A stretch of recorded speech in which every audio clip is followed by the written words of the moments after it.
Thank you for downloading episode 145 of We Got This with Mark and Hal. Hey, everybody, it's the holidays, and I have a special gift for you. That's right. What's the special gift? It's you. Wait, what? You're here in the pre-roll with me. I am. I never get to do the pre-roll. I can't believe I let you out of the little room I keep you in under the stairs like Harry Potter. Just one little crumb of cheese underneath the door is all I get. A crumb of cheese and a blot of mustard and a fragment of an underdone potato. That's right. That was a great callback to a thing you're about to hear. You're going to want to rewind and listen to this again after you've listened through. I promise it'll be worth it. And what will also be worth it is coming to our live show on Sunday, January 14th at San Francisco Sketchfest. That's right. It's going to be us live with Cameron Esposito and Rhea Butcher. And we're doing a double bill with our friends at Craigslist Podcast, Craig and Carly Kakowski, who will have our other friend, Work Juice player, Busy Phillips, as their guest. It's going to be back-to-back, one big show. Go to sfsketchfest.com for more information and to get your tickets now. This show will sell out. But for now, please enjoy this episode of We Got This with Mark and Hal. That's us. Hello, I'm Hal Lublin. And I'm Mark Gagliardi. Since the dawn of humanity, one issue has gone unsettled. With the fate of the world in the balance, we're here to settle, once and for all, best version of A Christmas Carol. That's right. Don't worry, everyone.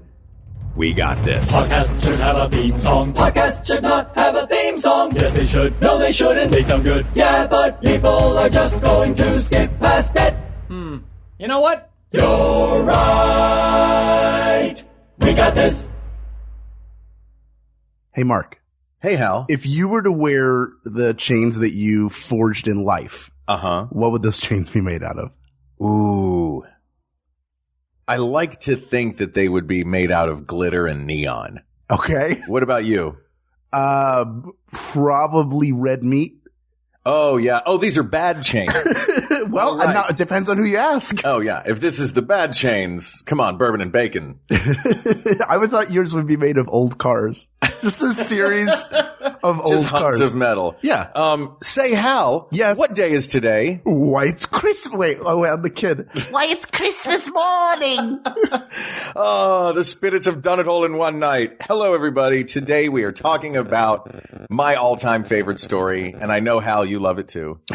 A Christmas Carol. I have issues, but this was suggested. This has been suggested by so many people. I'm just going to call it a community suggestion. If you were the first person to suggest it, congratulations. I recognize you, and so does Mark. Yep, but we don't know who you are. We don't know. I don't have it in front of me, but I know so many people have been asking. They've been asking for two things. This is on the Facebook group, of course. One is, when are you going to do Best Christmas Carol? The other is, when are you going to do an episode that's just the two of you? Because they love the guests, which we do too, but they want just the two of us. Well, I'm glad it's you and I in your living room right now. Yes, the Christmas tree's behind me. The Christmas tree's behind you, and the sun is setting with the palm trees out the window. You guys, Hal's house looks like an ad for a timeshare out the window. There's palm trees and a marina and the sunset. Yeah. So I only live here 3 days a month. The rest of the time, it's corporate use from some Omicron people. That's a company, right? Yeah, absolutely. Why?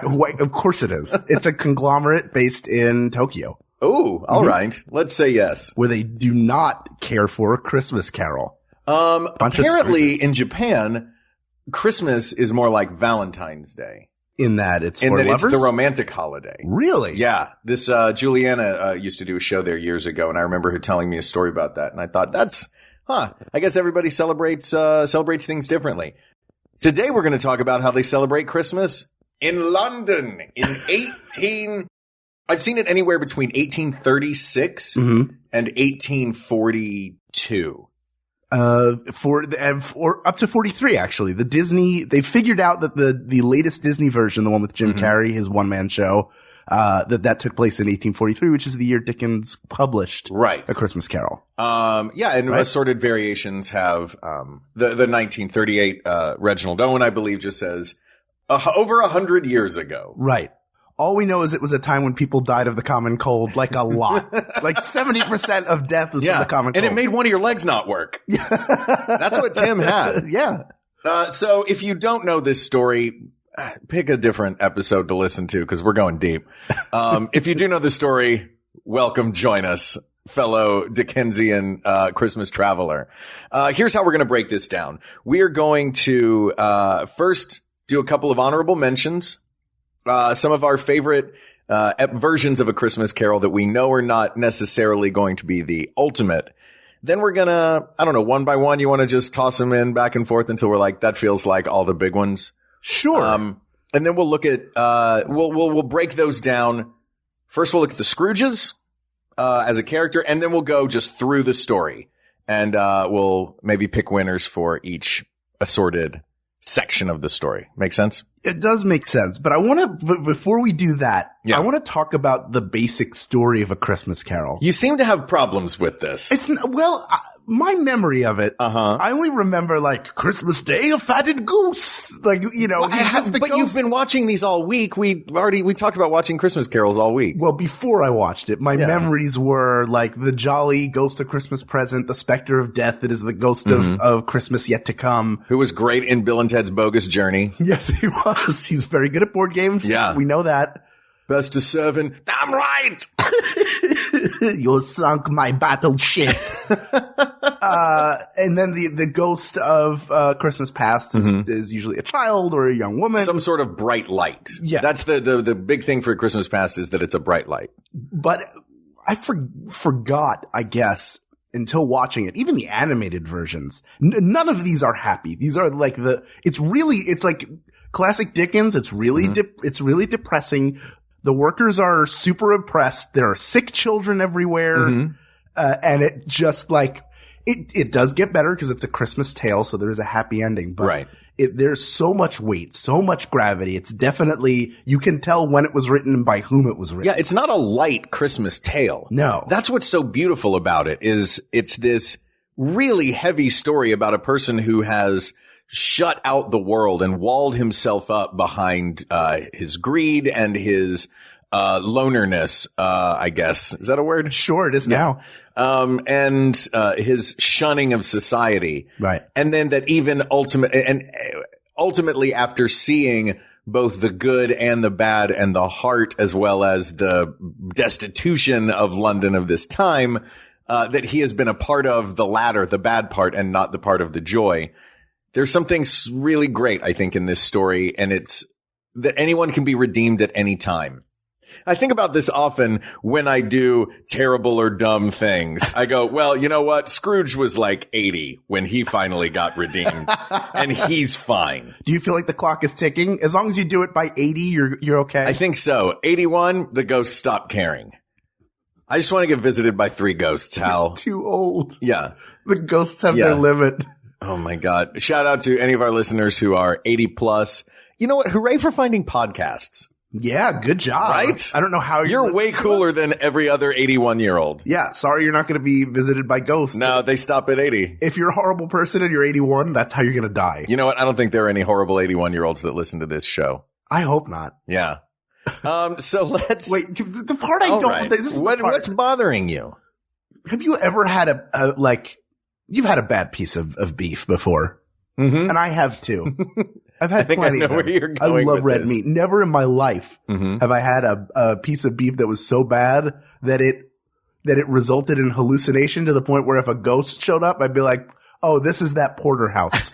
For sure. There's no way. It wasn't necessarily the beef. It could have been a blot of mustard, a crumb of cheese, a fragment of an underdone potato. What is he eating? That's one meal. That's one meal. That's in one meal. So let's figure out. Frank. Yeah. What? Potato salad. Yeah. Why are you giving the Americanized 4th of July version of it? Oh, that's German. So you say underdone potato becomes potato salad. Yeah. A piece of beef becomes an all beef hot dog. Right. A blot of mustard, sure, that goes on a hot dog, and only that. A crumb of cheese becomes what? Ballpark nachos? Yeah. Clearly this guy was going to a Chicago White Sox game. It was Dollar Dog night. He was stuffing them in. And then when he took his Uber back to London in the early 19th century. Sure. Yeah. He saw him a ghost. He was like, shouldn't have had that last hot dog. That's what did it. I think that in him describing that it was the food that caused this ghost to arrive, that's just Scrooge being Scrooge and saying, I can't possibly enjoy Christmas. How am I going to believe in ghosts? Yeah. That's Scrooge just. But then there's that dad joke. Probably more of gravy than of the grave. Come on. What did he go for a high five after that? Come on. Do you think that's a dad joke? Yes, it's a pun. It's a play on words. You're more of play on words isn't necessary. My dad has never used, there's more of gravy than of grave about you. And like, that's the most highfalutin dad joke I've ever heard. Your dad's so cool. We have to have him on the show. No, when are we going to have your dad on? If we had my dad on the show, oh man, I would love to have my dad on the show. I feel like, oh man. Did I just open the Ark of the Covenant and look at it? Yeah, you looked right into the Ark. And because I'm trying to decide right now in my brain if that's a good idea or a terrible idea. My dad is the most fun conversationalist I know, aside from you, Hal. Oh, please. Yeah. But he's a lunatic. He's great. I got to meet him at Pensacon last year. We're going back this year. Are we going to see him again? I hope. I believe so, yeah. But sitting with him, first of all, I felt like I'd known him my whole life. And he's from Philadelphia as well. Yeah. And he has a Philadelphia accent, which you didn't pick up, but I heard him go, Mork, Mork, which is very Philadelphian. Yeah. That's, and he says water still. He still says water. And he looks like an older version of the Ghost of Christmas Present because he's got the beard. That's just young Santa, right? My dad looks like he's got the beard he's rocking now he's got like a super bushy goatee. Okay. Like a yeah. I mean, it's a full on goatee, but it's the length that like Santa's beard would get to. But like hip Santa. Yeah. Yeah. He's cool Santa. He's cool Santa is my dad. Shout out to my dad. Love you, Pop. Let's get back to A Christmas Carol. Okay, fine. So, is that your only problem with it? Is that beef caused everything? I just think it's a weird excuse for seeing things like mustard. But that's only that's one sentence in a thing. He's seeing these ghosts because these ghosts are coming to him. Listen, I'm just like Jerry Seinfeld. I see a very small thing and I make a big funny bit about it. We go. And we all just love it.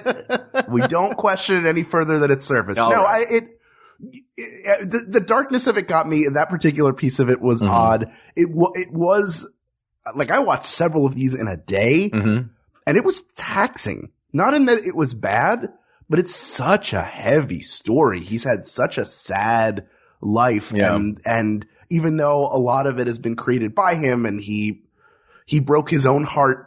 Shunning the woman that he loved in favor of money and learning from the wrong people. But it's really heavy in any form, whether it's animated, whether they're puppets, or whether it's black and white. And there are versions of the movie that add heaviness, more heaviness than it has. Right. And there's some that take it away. You look at the Reginald Owen, and it's pretty sanitized by MGM for to be here. Look how handsome Fred is. Let's not worry about ignorance and want peeking out from underneath the Ghost of Christmas Present's robes. Right. But also there's a thing where he and the ghost were in the room. They both had to have one foot on the floor if they were in bed together. It's just the Hays Code. This is how it was back then. All right. Is that all of your beefs? Because I will rebuff every beef. That was the only bad piece of beef I want to bring up right now. Any more blots of mustard? We'll see. The night's young. Sweetheart, get the mustard out. Let's create some blots. I got a promotion today. Oh, let's make a Rorschach then. What do you see here? It's a mess of Gildens. A mess. Yeah, if you went into a psychiatrist and he just showed you Rorschach tests and all of your answers were, a mess. Jeez, a mess. What a mess. Do you like grainy mustard? Yeah. Do you like whole mustard? That's my favorite. Is that the one where it looks like boba tea? Yeah. Where it's like tennis balls? Yeah, it's just mustard. Grains? It's mustard seeds. Okay. I feel like I've never had that before, but it's really good. The more I try different mustards, the more I like all of them. I really like horseradish mustard. And I just, I was thinking about that boba tea. I didn't realize it was whole mustard until you told me just now. Can we talk about A Christmas Carol? Sure. I thought we were. There's mustard in it. A blot of mustard. All right. What's your favorite crumb of cheese? It's gonna have to be a real solid cheese. Sure. To get crumbly. The kind that's like, when you let glue harden. I'm trying to think of which one that is. You know what I mean? Where it looks like somebody like had something made of wax and they crushed it with their hands and then this one piece got here, but I'm going to try and eat it anyway because, hey, this bad beef's letting me see ghosts. I might as well eat this wax. And then I eat it. I'm like, oh, that was cheese. How good. Mm-hmm. You've accidentally eaten cheese and been happy about it? Not accidentally. I mean, like, well, you thought it wasn't, you didn't think it was cheese. You thought it was like a chunk of a crayon. Sometimes you're not sure. No, I get it. You just want to see. Sometimes when I'm cleaning up and you're like, there's a little thing of crumbs there. It's like, I kind of want to eat a couple of these crumbs just to see what it is. Sure. Yeah. There's nothing wrong with this. I gotta tell you. Usually, graham cracker. Ooh. Yeah. That's a good find. Yeah. A good graham cracker bite because there's a lot in one crumb. Yeah. Let's talk about A Christmas Carol. Okay, go ahead. All right. So, we've each been watching the versions of A Christmas Carol, Hal for a week, me for my whole life. And we each have our favorite honorable mentions that are not going to be the winners. Okay. Do you want to go first or do you want me to go first? I'll go first. Okay. I'm going to throw out, I would have put this up as a finalist, but we talked a little bit beforehand. You thought this was an honorable mention. I don't think it would win anyway, so I'm fine keeping it as an honorable mention. And that's Mr. Magoo's Christmas Carol. Tell me about Mr. Magoo's Christmas Carol. Came out in 1962. It's highly like mid-century, stylized in how the animation's done. It's actually meta in that Mr. Magoo is performing in a Broadway play of A Christmas Carol. So at the beginning, you see him crash his car and then walk into the theater. And once he goes on stage, all of a sudden, with the exception of a few mentions, like him having trouble getting his scarf on because he can't see, it is a straight up adaptation of A Christmas Carol. It's got original music written by the team who would go on to write all the music and lyrics for Funny Girl. Yes, that is Jules Stein and Bob Merrill. Yes, and they start with a number called It's Great to Be Back on Broadway, which I thought was from another musical, but they wrote for this special. So here's the thing. I've been watching The Marvelous Mrs. Maisel. Jennifer and I have been watching it, which is fantastic. It's on Amazon Prime, but it takes place in like 1958. 59. In that period in New York, they use a lot of show tunes from that era as the soundtrack. And it's so good. So I was already in that mode to for some reason I'm fascinated with that period. You were in an old timey musical mood. Yes. So you know what? This, I love the conceit of this. Yes. Because one of my favorite ways to see A Christmas Carol is on stage. Right. I've done it on stage before. It was my first play I ever did with a revolving set when I was a kid. Okay. And then I just recently saw it in DC at, Ford's Theater. I saw their annual Christmas production last year. So going into a theater and seeing A Christmas Carol feels like there's something very theatrical about that. And I love that. Yeah. And I like the, character playing a character, which we'll get to later with, and he's Jim Backus is a good actor, so he makes a good Scrooge. And that's one of the things that you want to talk about, which we'll get to later. So it's definitely worth watching. You can find it on I think I watched it on Amazon Prime, but a lot of these you can find in one form or another on YouTube. And it's worth watching. It's really entertaining. Again, it's serious enough that I was taken aback because I was expecting more like, Mr. Magoo, I ran my carriage into my own business. But there was none of that. It's just him walking into the Cratchit family walls during that dinner scene. Yeah, and then you think he's gonna walk off of the roof, but there are two girders for the London Bridge that he walks across. No, it's like he actually opens his eyes fully. The one weird thing is the young version of him just looks like Mr. Magoo wearing a toupee. So you get the idea, he was always very ugly. Could not see. Mr. Magoo's not a good-looking guy. Mr. Magoo's a good-looking guy. No, he's all curves. It's a series of circles. Yeah. It's like somebody. You know what curves are made, or what circles are made of? Curves. All right, fine. He's curvy. He's Rubenesque. He's a Rubenesque face. I'll take it. But that would be an honorable mention and definitely worth watching. Yeah. My honorable mention is arguably not worth seeing. It is the face that Hal is making right now. I'm just laying back from the microphone. I want you to have this moment and not jump in. I loved Rich Little's Christmas Carol, the HBO classic from 1979, shot much like Mr. Magoo's stage setting, I would imagine. It's very theatrical in its old-timey setness. I think the set is beautiful for it. There is the cast is unbelievable. W.C. Fields played Ebenezer Scrooge. Paul Lynde played Bob Cratchit. Johnny Carson played Fred the cousin, or the nephew. Richard Nixon played Jacob Marley. Humphrey Bogart played the Ghost of Christmas Past. Groucho Marx played Fezziwig. Jimmy Stewart was Dick Wilkins. I mean, this cast. Peter Falk as the Ghost of Christmas Present, but as Columbo. Jean Stapleton was Mrs. Cratchit. But all of these were played by the same guy. How? Richard Nixon came in, and instead of chains, he was draped in the Watergate tapes. Truman Capote is Tiny Tim. And instead of having some sort of hobbling affliction, Tiny Tim's affliction is he is prematurely adult, but is just a tiny Truman Capote. Look, for those who are unfamiliar with Rich Little, in our youth, he was already your youth, my birth. Your birth, yes. I'm that much older than you. Come on, Mark. Mm-hmm. We watched the same Little Debbie snack cake commercials growing up. He was a very well-known impressionist. He did The Tonight Show a bunch of times. He had TV specials. Very talented. Mm-hmm. However, this special is amazing. Is like, there's a movie called Soap Dish, in which Kevin Kline plays a fallen from grace soap actor who's doing dinner theater in like Boca Raton. Mm-hmm. And he has this idea backstage that he won't stop talking about, which is doing Hamlet as a one-man show, because he believes all the characters that are not Hamlet are just in Hamlet's head. So really it's an opportunity for not him. bad. Alan Cumming just did it with Macbeth. That's different. Maybe it's not. I haven't seen it. The point being, they're showing how full of himself he is by thinking, I'm going to do Hamlet, perhaps the greatest drama ever written, all by myself. Yeah. I'll play all the characters. Yeah. And Rich Little tells an effective version of A Christmas Carol and gets some real good jokes in there.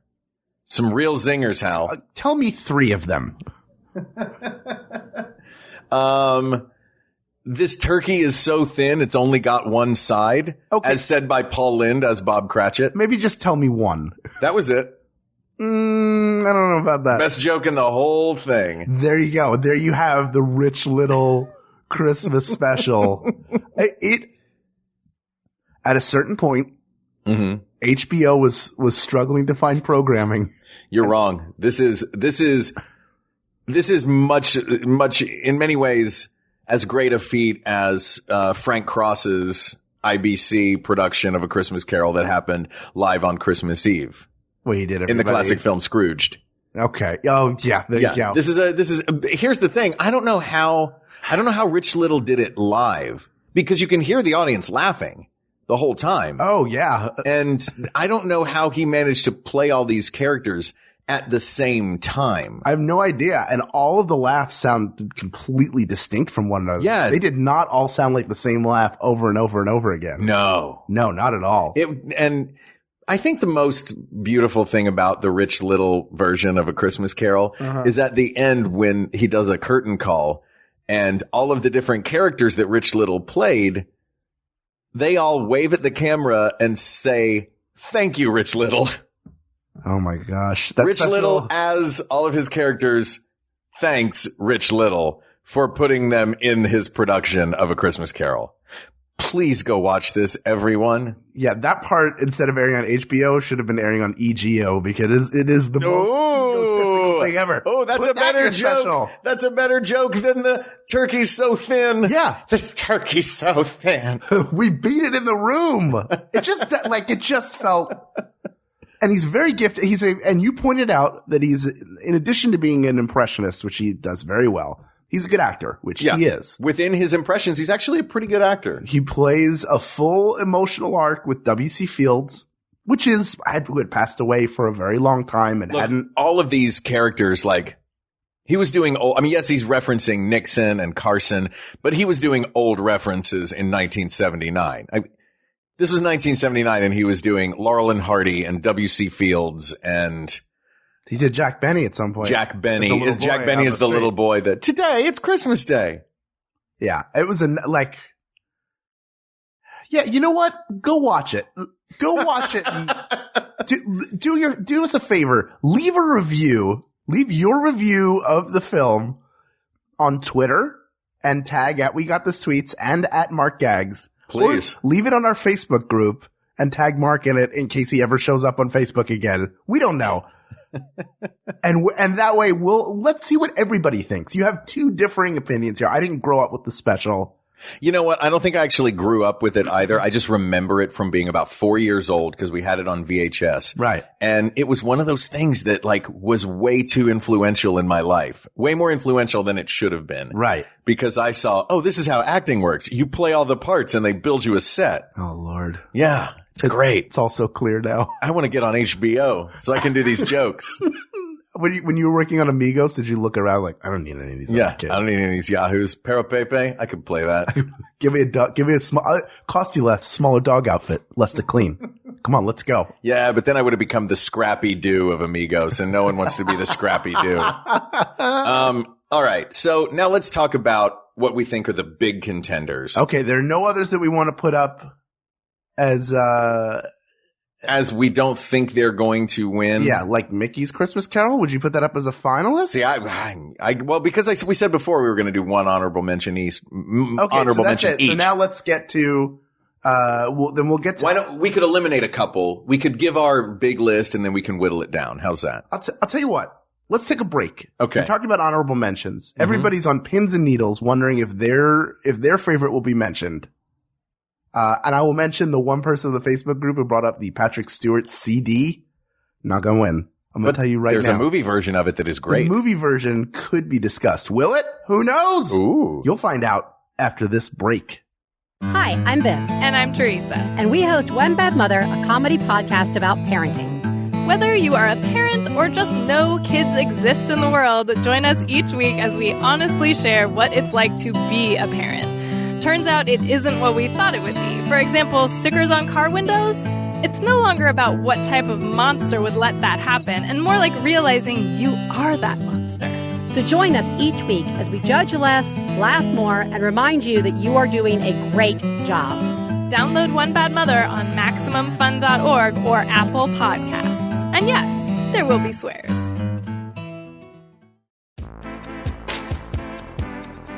Are you awesome? Of course you are. You're listening to this show right now. But do you want to do something awesome? Then join us in beautiful Lake Arrowhead, California in June for a weekend full of inspiration, comedy, and friendship. Tickets for MaxFunCon 2018 are on sale right now. Visit MaxFunCon.com now to save your spot because they will sell out. That's MaxFunCon.com. All right.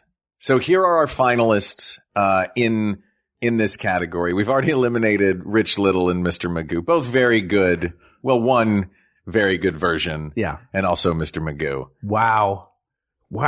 Come on. I love Mr. Magoo. Mm-hmm.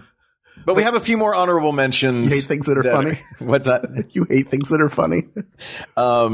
So we've got a few more, not quite honorable mentions, but they're finalists, but for whatever reason, I don't think they're going to be our ultimate victors. Right. We have a final four. These did not make it to the final four. And there's one I may still want to argue into the final four. Okay. Or into making a final five.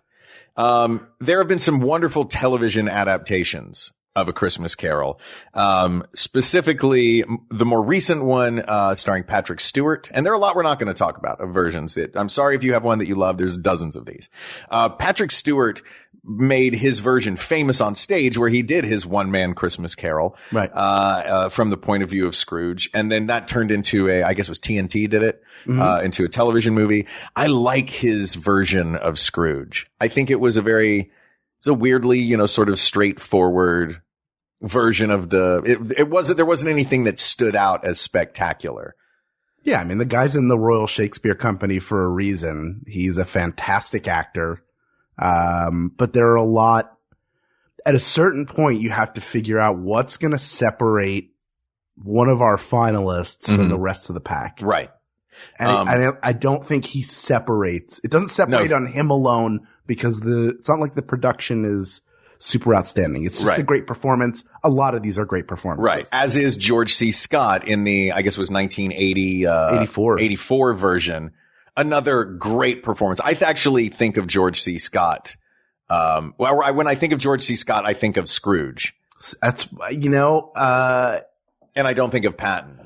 Rewatching it, his accent is good, but I pick up enough American in there that it's sort of ruined it for me. And when I think of George C. Scott, I think about Dr. Strangelove. All right. So there's, 2 television versions right there. Yeah. Albert Finney in 1970. How old was Albert Finney in 1970? He might have been the youngest Scrooge. Yeah. He was probably in his 30s. Was he that young? Or 40s? I mean, how old is he now? He's Scrooge age now, but this was made 50 years ago almost, or 40 years ago. So he probably was in his 40s, his early 40s, late 30s maybe. It's a musical that came out right after Oliver, so I guess, hey, let's make a Dickens musical of Scrooge. Thank you very, very, very much is a great song from this. This one does not make it to the finals. Look, I understand artistic license, but when you have half-naked devils wrapping him in chains in Satan's bright red Stanley Kubrick version of hell at the end of the movie, you have gone pretty far out of your lane.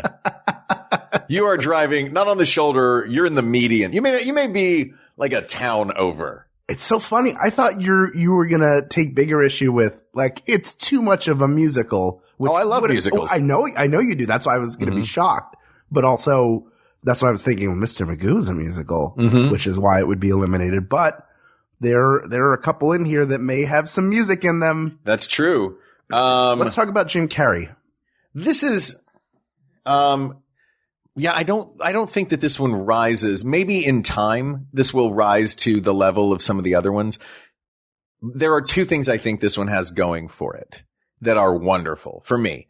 And it's that the ghosts are scary. Like all of the ghosts. I mean, Marley's jaw falls out of his head and he actually physically moves his jaw with his hand to finish his conversation with Scrooge. Yes.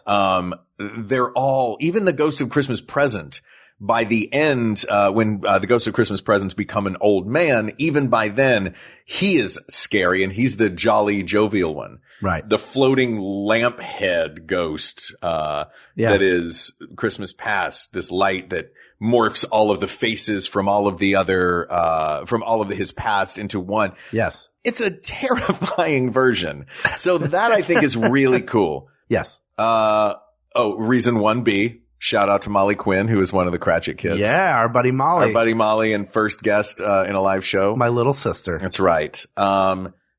And I think this one has a spectacular digitally created version of London in 1843. Did you say it was 42? 1843. Yeah. That's where they figured out it was set. It is beautiful. And you watch them fly past St. Paul's. You watch them. You see this perfect depiction of the Tower of London. You're going down the Thames in this beautiful opening shot. That said, Jim Carrey is he's very good in it. He is very Dickensian in his over-the-topness. Yes. It'll take him 10 minutes to get one line that any other Scrooge would say in 2 seconds. Yes. You know what I mean? Yes. It's like anyone who goes about with a Merry Christmas on his lips should be boiled in his own pudding and buried with a stake of holly through his heart. Yes. Jim Carrey's version is anyone who goes about with a Mary. And you're like, come on, Jim. Let's do this. I think I like his take on it's fun. It's the over multiple the characters top. that he plays. They're all distinct from one another. The Ghost of Christmas Past is Irish, and the Ghost of Christmas Present is like a Liverpudlian. Right, which was kind of fun. Yeah, like I'm going to tell you all about Christmas. I'll tell you all these Christmas presents, the crackers. They're absolutely crackers. But he had a lot of attention to detail. I think Jim Carrey is underrated as an actor in general. Yeah. Because you think of him, he talks out of his butt, he makes crazy faces. And this film has the benefit of the Polar Express having been made first. So this is not new technology, brand new technology. Right. At this point, they've already done it once. They're doing it again. So it looks great. However, the fact that it's all digital, it's not quite, that uncanny valley is still there. It doesn't quite, there's still others that are more practical. Maybe that's why I like the Views of London so much, because the things that CG does really well is, one of the things it does really well is buildings and detail on a city and crafting this world. Yeah. I think this is absolutely the best version of the London. Wasn't this originally a 3D movie? Yes. So it was designed to be a bit like a ride through all of this. Yes. Which is why so much of it is like Scrooge's point of view, and now he's teeny tiny, and now he's on a roller coaster. They kind of did the same thing with Polar Express, with really the Polar Express at one point, for no reason that's not in the book, is just going to be on roller coaster tracks for a little while.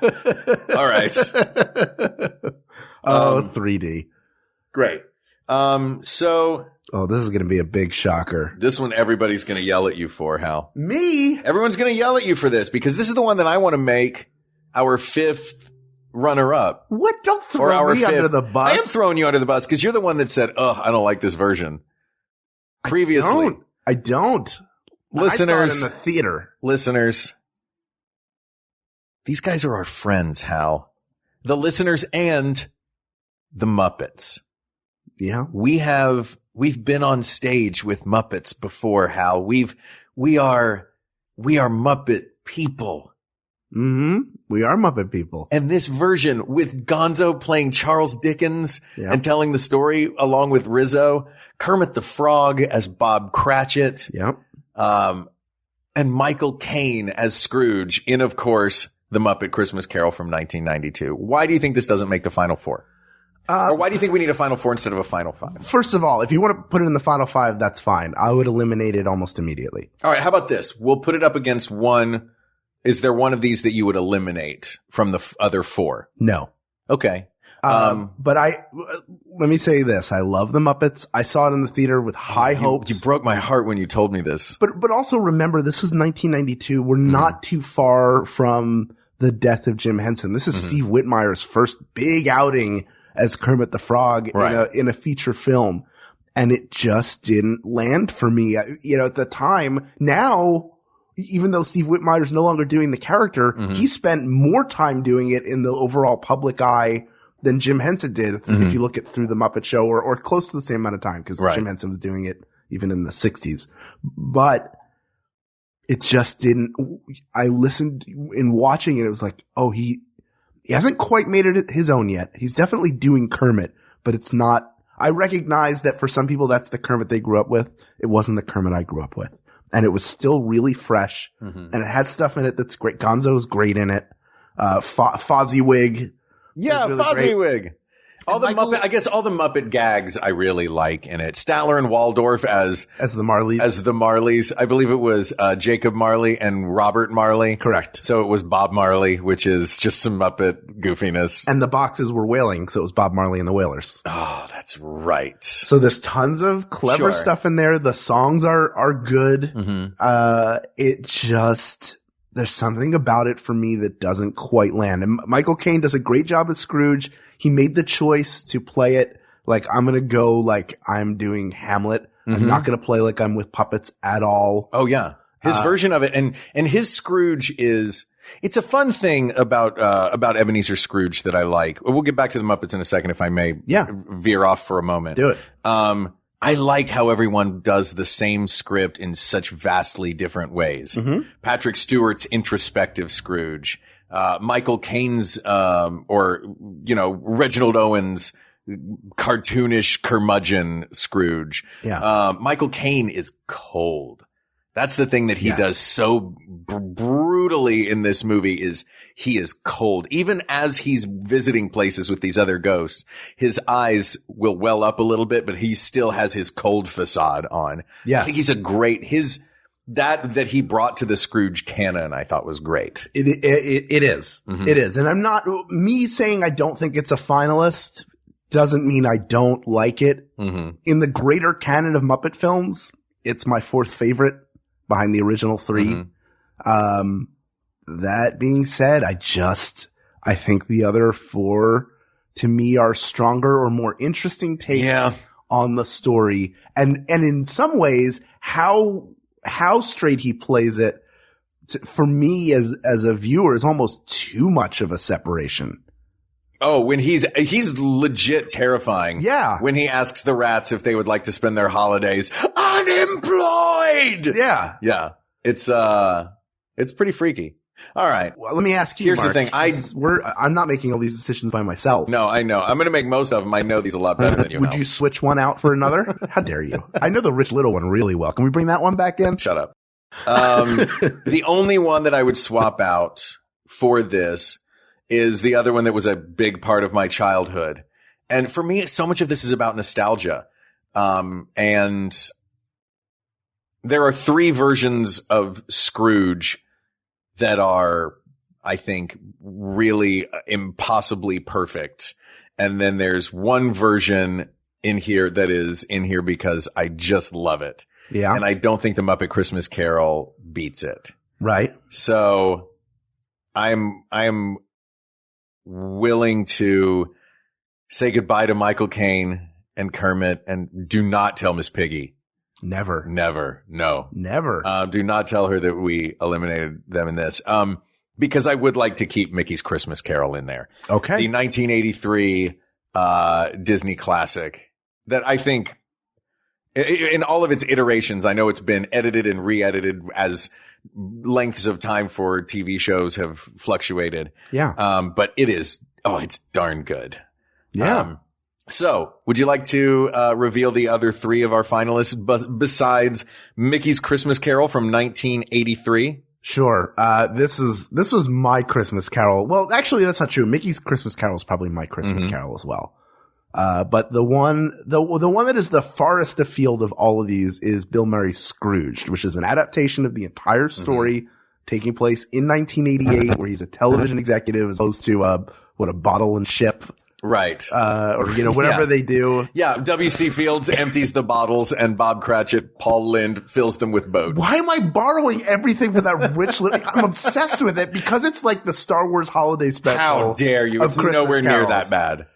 It is nowhere near as bad. It's nowhere near that good because at least that special had Boba Fett in it, man.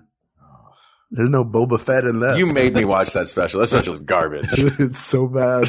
Isn't it so bad? So we've got Bill Murray and Scrooge yeah. as the head of IBC, the, I believe, International Broadcasting Company. It's a fake version of he's the head of NBC, and in Rockefeller Center that night, they're on Christmas Eve, they're going to do a live version of A Christmas Carol. With Buddy Hackett. Buddy Hackett is Scrooge. Yes. And the Solid Gold Dancers are there. That's right. Or the Rockettes. No, it's the Solid Gold Dancers. The Solid Gold Dancers. Yeah. So yeah, and then of course he's a terrible person and he gets visited by assorted ghosts who are really fun new versions. You've got Carol Kane as the Ghost of Christmas Present. Past. No, she's Christmas Present because that's right. It was Paul. That's right. What's his name? David Johansen. David Johansen. I almost said Paul Johansen. Buster Poindexter. Yes, Buster Poindexter is the Ghost of Christmas Past driving a taxi back to the 50s. Carol Kane is the Ghost of Christmas Present as a fairy who just beats the bejesus out of Bill Murray. Yeah, she clocks him with a toaster. And then the Ghost of Christmas Future is the regular Ghost of Christmas Future that everyone knows, except his face is a television. Yes. And he's got the little demons inside of his. And there's more besides, but we'll get to that when we start diving Alfred Woodard is in that movie. Alfred Woodard is Bob Cratchit, and she's brilliant. Yeah. So here's a great little factoid that I learned about this version. And Alfred Woodard, she plays the character Grace Cooley, which is this movie's version of Bob Cratchit. Now, her son, instead of being invalid, I've used so many different ways I don't know what Tiny Tim has, so I'm just going to say assorted. He has the leg fever. Yes. Yeah. Oh, leg fever. Sure. Yeah. So instead of leg fever, like, Tiny Tim has, this version, the boy witnessed the shooting of his father and has not spoken since. So everything that, is ailing this child is, psychological. Right. And the reason that they are named the Coolies, is that they named the kid first and they named him Cal Cooley, after Calvin Coolidge, the silent president of the United States, Silent Cal. Oh. So that's why she is Grace Cooley in that movie. Wow. Yeah, weird, deep cut stuff for you. That's crazy. Yeah. This was directed, by the way, by Richard Donner. This is a great movie. Yeah. This is like so Bill Murray had done The Razor's Edge by this point. He'd done Where the Buffaloes Run. So he'd actually done some dramatic acting. And even though he's in his classic Bill Murray, like, there's nobody like Bill Murray. He's just, you know what I mean when I say he's doing his Bill Murray thing. But he also, the way he plays his vulnerability and the way he plays his changeover is really great. Good. We'll get to that. Literally, we were just going to do a list of the 4 movies. Fine. Mickey's Christmas Carol, Alistair Sim and Scrooge, and Reginald Owen in A Christmas Carol. Okay, now you can go back to talking about Bill Murray. It's just such a great turn. It's nice to see his brothers in there. Yes. Playing his. No, I was kidding. We got to talk about these. We're getting to those movies. We'll get there. Fine. All right. Now what? So we said we were going to look at the Scrooges. Right. So we're going to start with, we've already delved mostly into it, because I want to get right back to what you were talking about. Yeah. You've got, I know I said those quickly as a bit, but you have 1951, Alistair Sim in the black and white classic Scrooge, which to American audiences was renamed A Christmas Carol. A very dense and a very good black and white film of A Christmas Carol with a lot of great details added that were not in the original story. Then you've got the 1938 Reginald Owen version created by the Metro-Goldwyn-Mayer Motion Picture Studio. Right. Originally slated to star Lionel Barrymore, but he famously got sick, and the part was given to Reginald Owen, a young man in arguably the worst old age makeup in cinema history. So then why is he a finalist? Because that version, we'll get to, well, you know Okay, what? Let's get back to Bill Murray and then I'll defend Reginald Owen. You mentioned that final scene. The reason that I think Bill Murray as Scrooge is my favorite version of the character, maybe it is because it's a modern sensibility. Right. And so I can relate to that more. His closing monologue in that movie. It's like 10 minutes long. And it's after Scrooge has become, you know, has seen the error of his ways. It is, I cry every time I watch it. I watch this just like in front of a computer screen as research for this, and I see it every year, every Christmas. And I still started crying when I heard that monologue at the end. It's exactly what Christmas is about. I think that monologue is perfect. Yeah. And Bill Murray's fun. He's a really fun Scrooge. Yes. Yeah, he is. He never, there's a danger with Bill Murray sometimes, I think, where you can sort of feel like he's above the material he's doing. Mm-hmm. He's still great in it. Mm-hmm. But you just get that feeling of like, he's better than this. He's just sort of doing this is not one of those cases. No. Now Frank Cross, the character who he plays, who is the version of Ebenezer Scrooge, is above the material. And even, you know, he's like, oh, what are you, the ghost? Like that's sort of his vibe. Yeah. For most of it. Yeah, he's great. He's a great Scrooge. Let's move on to Scrooge McDuck. Okay. Who plays the role of Ebenezer Scrooge, which I feel like he was born to play this role. Yes. Just because his name is Scrooge McDuck. He had no choice. He had no choice but to play Scrooge. And this is Alan Young, the original Scrooge McDuck. Yes. Yes. Great. You looked at me like that was a question, and I was like, do you have it on a screen in front of you? Let me just look it up. Let's go behind. I'm going to give everybody some inside baseball, and I'm going to do this live. Mickey Mouse Christmas. Mickey's Christmas Carol. Mickey's Christmas. That's why I didn't find it. Do you remember the song from that movie while you're looking it up? Will you sing it for me? Merry, Merry Christmas. Merry, Merry Christmas. Oh, what a Merry Christmas day. I always love that song. Yeah, that's beautiful. Like there are songs that I only associate with certain Christmas movies, like that and the wah-hoo, da, re, ra, Yes. roo. You know what I mean? I don't know what the actual syllables are. They're gobbledygook, but. This is Alan Young, Great. the original Scrooge McDuck, still alive and providing the voice at this time. His Scrooge, I mean, it's a cartoon. Yes. It's the only of one of these that's a cartoon. Yes. And because it's a cartoon for kids, he's never too mean.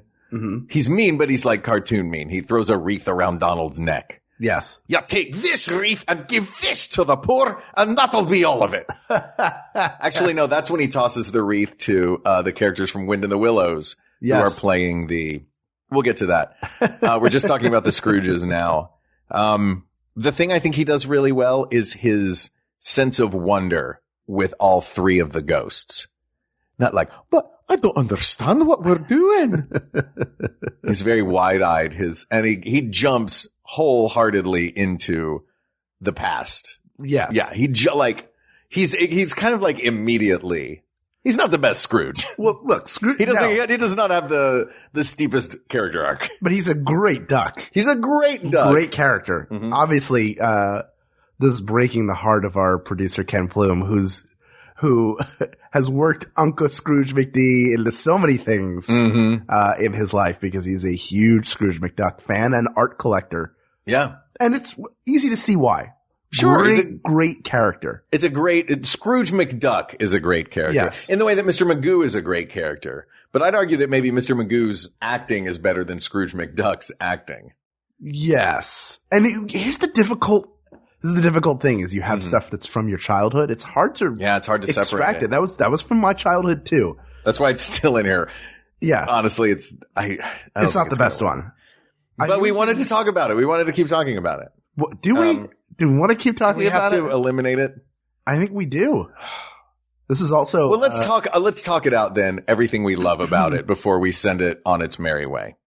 Anytime that Goofy is on screen as Jacob Marley. Oh, there's the classic Christmas Carol thing of Scrooge walking up the stairs and Marley's ghost appearing and walking up the stairs behind him, which I don't know if that. I don't think that is from some old version of it from somewhere. Right. And, as soon as you see the ghost of Goofy walking up those stairs, you know he's going to fall down them. Because he is covered in chains and cash boxes, and he is walking upstairs, and you're like, there's never been a point in time when something like this has ended well for Goofy. No, not at all. The casting of this is just great. Jiminy Cricket, of course Jiminy Cricket is the ghost of Christmas past. Yes. I'm here to show you your past. He's just like this. He's perfect. So Jiminy Cricket takes him back where they see Fezziwig, who I guess Wind in the Willows maybe had just come out because Mr. Toad played Fezziwig in this version. Right. And then the Ghost of Christmas Present was played by the giant from the Mickey. Willie the Giant. What's his name? Willie the Giant. Willie the Giant. Yep. And when he picks up a street lamp, Willie the Giant takes Scrooge through a modern day London, but it is nighttime, so he picks up a street lamp, unscrews the top of it, and uses it like a flashlight. I love that. Mickey as Bob Cratchit, Minnie as Mrs. Cratchit. Donald Duck is nephew Fred. Yeah, of course. Donald Duck's actually not a miserable a-hole. Yeah, he's the nice one. Yeah, and then of course the Ghost of Christmas Future turns out to be Pete. Yeah, of course. Mickey's arch nemesis. Yeah. It's just a lovely version of A Christmas Carol. Yeah. With that wonderful song. I believe at one point, to show how poor the Cratchits are, they cut a pea in half. Yeah, or like a bean. Yeah. It's a classic cartoon. Yeah, classic moment. It's what feels like a classic trope to me, but maybe it's because I remember it from that. It's like, we're going to slice this pea. That's the way I feel about the Rich Little Christmas Carol. There's so many things that I think are classic tropes. Oh, like bad comedy. And all the characters wearing the exact same outfit. They're all, how do you do Laurel and Hardy and have Hardy be the same size as Laurel? Because he didn't want to put on a fat suit. No, that's poor. That's no representation. So you can only be thin. You can't have a little bit on your bones. That's not okay. Look, maybe that's fat shaming, my friend. That is not fat shaming. Hashtag not woke. Oh, how dare you? Rich Little, hashtag not one. Look, Rich Little did George W. Bush's White House Correspondents' Dinner the year after the incredible Colbert performance that just eviscerated W. And he went, nope, we're going safe next year. Get me Rich Little. Yeah. Yeah, exactly. All right. So, hey, does anybody know if there's a plain yogurt in the form of an impersonator that we can get in? An impressionist? All right. And then now we're going to go to, there are other great versions. There are animated versions, that are very good and some that are not very good. Sorry for the misfire, Kelsey Grammer. But I think we have Bill Murray in Scrooged. Yes. Now we're going to look at our other two classic black and white Ebenezer Scrooges, and that is 1951's Alistair Sim and 1938's Reginald Owen. Yes. So let's look at those Scrooges. We've talked about Bill Murray's. Let's talk about Alistair Sim. I think out of all of these, his performance as Scrooge is what drives the heart of that movie. Yes. I think in the Reginald Owen version, he's a bit of a caricature, and Bob Cratchit, as played by Gene Lockhart, is what drives that movie. They really wanted to amp up the Lockhart family at MGM when they were making it, so all the Cratchit stuff takes up a lot more of the movie. But Alistair Sim, did you watch this one recently in your... Yes. And not only that, but not only the live action version, here's how great a performance it is. So 20 years later in 1971, they put out an animated special in which he reprises his role as Scrooge. And it's not, the animation is as inexpensive as you would expect TV animation. Sure. For a one-off special in 1971. They had 5 frames per second. Yes. For this animation. That said, his performance is so good. That I was ready to take that version of A Christmas Carol to the finals based on the strength of his performance as Scrooge. Are you remembering, though, his 1951 performance? But that's what I was saying. That I was ready to take that and then getting to watch him do it. Mm-hmm. Oh, you watched that one first. And then, I'd watched the Alistair Sim one a while back and then circled back around. Yeah. So the more recent of the two that I had seen was the 1971, and then I went and revisited 1951 again. There is a sadness in Alistair Sim's version of Scrooge, in his eyes that says, I know that all of this is my fault. Right. From the get-go. It's just that at the beginning, he's like, all of this is my consequences, and I'm fine with them. Yes. And by the end, he is not fine with them. But that sadness of, I created all these consequences, makes his Scrooge so incredible to watch. I think he is, of these three, Bill Murray, Alistair Sim, and Reginald Owen, I think he's hands down the best Scrooge.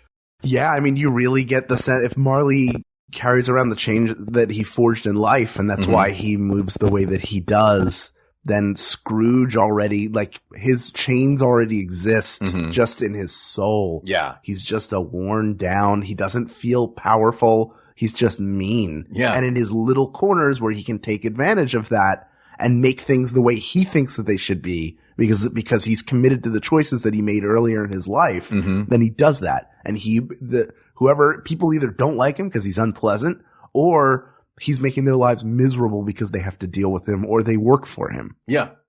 He's the most nuanced version of this character. Let's talk about Reginald Owen, 1938. Sure. This is the version for me that every year my dad and I watch. Right. It's very short. It's like an hour 12. It's not a long movie. Because MGM cut out a lot of stuff, like we mentioned before. But Reginald Owen's version of Scrooge,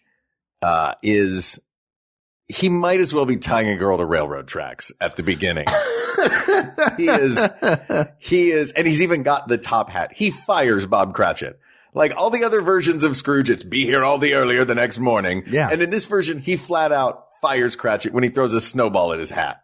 Look, this version goes in a couple directions. Yes. But by the end of it, he's gleeful and just, giggling while shaving at the beginning of Christmas Day before he goes to see, Bob. That to me is, that version of it I like. It's fun. It's over the top. It's melodrama. It's Dickens. You know what I mean? It almost feels like Frank Capra directing Dickens. Right. And that's exactly. I get it. It is very. It's Christmassy. It's heartwarming. It is clear. It is so clear. Hey, everybody, this guy is the bad guy at the beginning, and look at him laughing while he's shaving at the end. He must be the good guy now. Right. So that's the Scrooges themselves. Okay. Let's talk about the storytelling. We may not have time to break it down beat by beat and ghost by ghost. Who would you give the Scrooge to? Would you give Alistair it to Sim? Alistair Sim? Hands down. Okay, so that's 1 point for Alistair Sim's version, Scrooge from 1951. Mm-hmm. Now you want to talk about how the story is told. Yeah, maybe we should do, if we're going to do points like this, maybe we should do the how it's we talked about breaking this down by mean Scrooge, past, present, future, nice Scrooge, in those scenes. We can do this quickly, I think. So you want to do Strength of Scrooge? We did Strength of Scrooge. Because we talked about the arc. Mm-hmm, mm-hmm. You want to do Strength of the Ghosts? Yeah, that's better. That'll take less time. Strength of the Ghosts is great. Easy. Scrooged, they're so good. Carol Kane is a revelation. Yeah. And David Johansen is also Niagara Falls. For those who haven't seen Scrooged, they're these, well, we mentioned it before, they're these different takes on those characters. Yes. The Future Ghost is very similar in almost any tried and true version of Christmas Carol, in that the ghost does not speak. Right. By then, Scrooge is starting to understand and he's able to interpret what's happening for himself. Yes. And he even says, Scrooge doesn't even speak. Are you the ghost that, I fear you most of all? Are you the ghost of Christmas yet to come? I know that you will teach me things, so lead on, basically. Yes. So in the Alistair Sim version, the ghosts are pretty straightforward. It's like a little, the shining light is a little old man. And is of Christmas past. Christmas present is the big jovial young Santa. And then, yeah, it is. And then, the other two versions have pretty classic. Let's talk about Marley though. Okay. Because is Marley going to get his own point? Because I have a point. In the Reginald Owen 1938 Christmas Carol, Leo G. Carroll as Jacob Marley is so perfect. He is I think in the Alistair Sim version, the Marley is so cartoonishly over the top, and it doesn't fit with how subtle Alistair Sim's Scrooge is. Right. I think that the Charlie's Angels guy, what's his name, that plays the old golfer in Scrooged. He plays the Marley. Yes, I know you're talking about. The name is escaping. Yeah, it's Frank Cross's old boss, the guy that used to run the studio. Yeah. He's the Cratchit of that one. Mm-hmm. But I mean not the Cratchit, the Marley of that Marley, one. But yeah. Leo G. Carroll's Jacob Marley. That scene is funny. They added bits to this scene that are not in the movie, or that are not in the original story. I guess one of them is more Scrooge than Marley when Marley says, "My time here is short." And Scrooge says, "Well, if you've got to go, don't let me keep you." This is, little bits like that. When Scrooge says, "Can't I just have them all at once and be over with?" Marley stops and does a B. Arthur, slow burn to Reginald Owen. That is so perfect. Yeah. I mean, I do love Alfre Woodard as Grace. Like, I remember her above we're talking about the Marleys, not the Cratchits. Oh, that's right. The Marleys. Sorry. Yeah, I'll give that Marley. So now we're knotted up. Now we're tied up. Yeah. But let's move on to the Cratchit, because I'm not going to give you Alfre Woodard on this one without a fight. Okay. Because the 1938, Gene Lockhart as Bob Cratchit is also hilarious in that movie. When Scrooge shows up at his house at the end with presents and says, "Merry Christmas, Bob," that shot of Gene Lockhart just going, "What?" is so great. And that movie really, it feels like it was about the Cratchits. Yes, as you said, that maybe works against it a little bit. It works against the movie, but it works for him. Let's do this. Let's not give a point for Cratchit. Why? Because you know that movie's going to get one over Alfre Woodard, who was great. Right now, we're tied up at one apiece. I think we need one tiebreaker. All right. To win it all. What in your mind is the ultimate tiebreaker? I know you want to pick Reginald Owen. No, I don't. You want to. No, I'm giving it all these shout outs because so you can take it away. Because I know it's not going to win. It's not the best version. They cut out a lot. You don't even see half of the Ghost of Christmas Past stuff. You see one little bit of him and his sister. And then the Ghost of Christmas Past says, who is like a beautiful woman, like in her 20s in this, looks like Glinda the Good Witch. Mm-hmm. She just says, my time here is short, as they are all, their time's always short. My time here is short. I've yet to show you all the bad things. Like, it's literally that sanitized, this version. Your slow descent into greed. No, spirit, go away. Your shunning of love. No, I'll hear no more. That's the extent of that scene. Okay. In that version. So it's, so then here's what it comes down to for me. Let's eliminate Reginald Owen right now. What does it come down to for you? Shout out to the very handsome Fred from that movie. Yes. They put I forgot which movie star, but they were like, but one of the movie stars is Fred. Put a pretty boy in there. Yeah. He's very good. And so they did. For me, it comes down to a perfect version of the Dickens story in the form of Alistair Sim's version. And even all the extra backstory they added, they told like half of the movie is Christmas Past, and it tells Scrooge's whole life story. A lot of it was added. Is a perfect retelling, or is a perfect telling of A Christmas Carol. Does that beat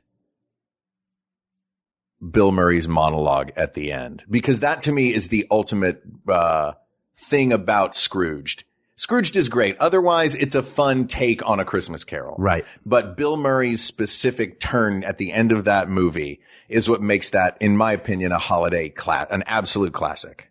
And hey, that's what brought it all the way to the finals. Right.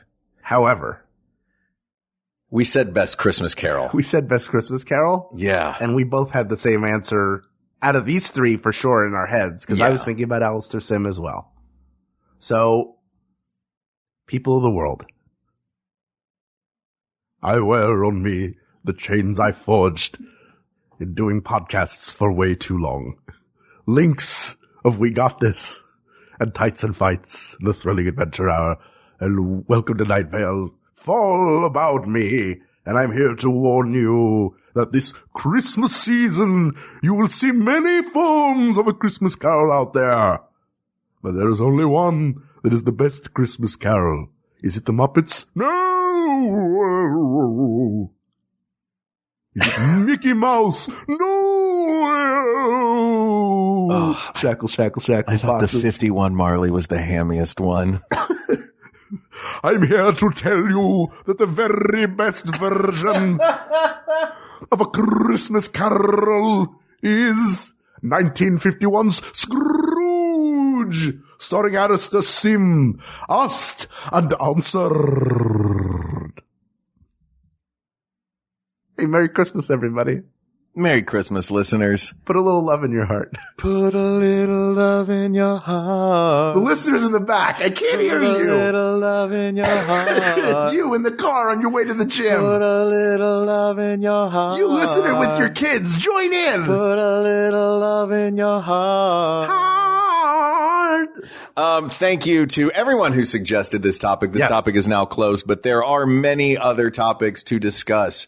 So please reach out to us on Twitter at We Got This Tweets. Check out the Maximum Fun subreddit, or you can email us at wegotThisPodcast@gmail.com, or you can join us on our Facebook group, facebook.com/groups/We Got This Podcast. Thank you to producer Ken Plume, researcher Kate McManus, graphic designer Uri Kelman, and QA engineer Jen Elba. And thank you, of course, to our musicians, Jonathan Dinerstein and Mike Furman, for our score and theme song, respectively. And thanks to you, our listeners.